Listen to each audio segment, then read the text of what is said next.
Long before Thorpe and Phelps, there was Mark Spitz, American superstar and winner of 7 swimming gold medals in a single Olympic Games at Munich in 1972. At 18, he won 2 relay golds in Mexico City in 1968, but was perceived to have underachieved, having gone into the meet as a holder of 10 world records.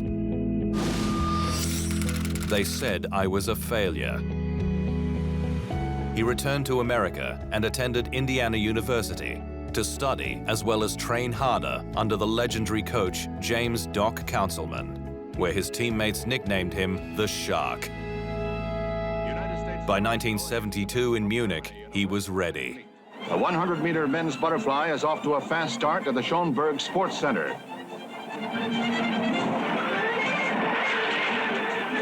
Among the favorites is 17-year-old schoolboy Mark Spitz of Santa Clara, California, who shares the world record in this event. Spitz makes the turn with a slight lead over Germany's Werner Freitag. The pace is fast as Spitz churns his way down the final pool length, opening his lead steadily, showing great strength. All alone, Spitz sets a new world record, and the next day sets a second world record in the 200-meter butterfly. A great champion. He entered 7 events, but was fearful of being beaten in the 100 meters freestyle, anxious that it would spoil his clean sweep. If I swim 6 and win 6, I'll be a hero. If I swim 7 and win 6, I'll be a failure. But he need not have fretted.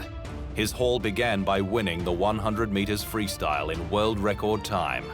And by the time he swam the butterfly leg of the medley relay for the United States for another gold a few days on, he had 7. He won the 100 meters freestyle, 200 freestyle, 100 butterfly, 200 butterfly, 4x100 freestyle relay, 4x200 freestyle relay, and 4x100 medley relay, each event in world record time. No one had done it before, and it remains one of the most astonishing performances in Olympic history. An Italian fencer and American shooter had held the single games record of 5 gold medals each back in 1920.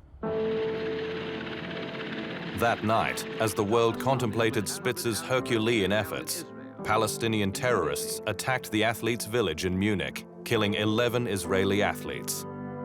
Spitz, who was Jewish, was spirited away safely as the games endured their darkest day.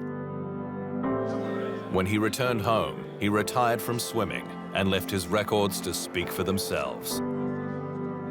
In 2008, when Michael Phelps trumped his 7 with 8, Spitz expressed relief, and Sports Illustrated reprised its famous cover shot, this time with Phelps and his rivers of gold.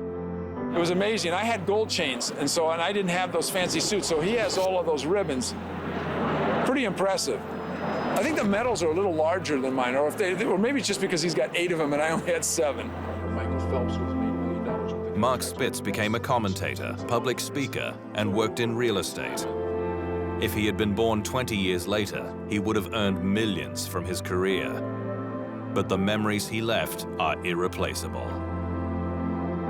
I think any sport that's had an icon come from it is always searching for the next Michael Jordan or the next, Michael Phelps for that matter.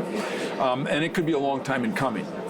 It's human nature to want to know who's going to be the next star that we can follow, who's going to be the next inspiration for those in the sport of swimming or whatever the sport might be.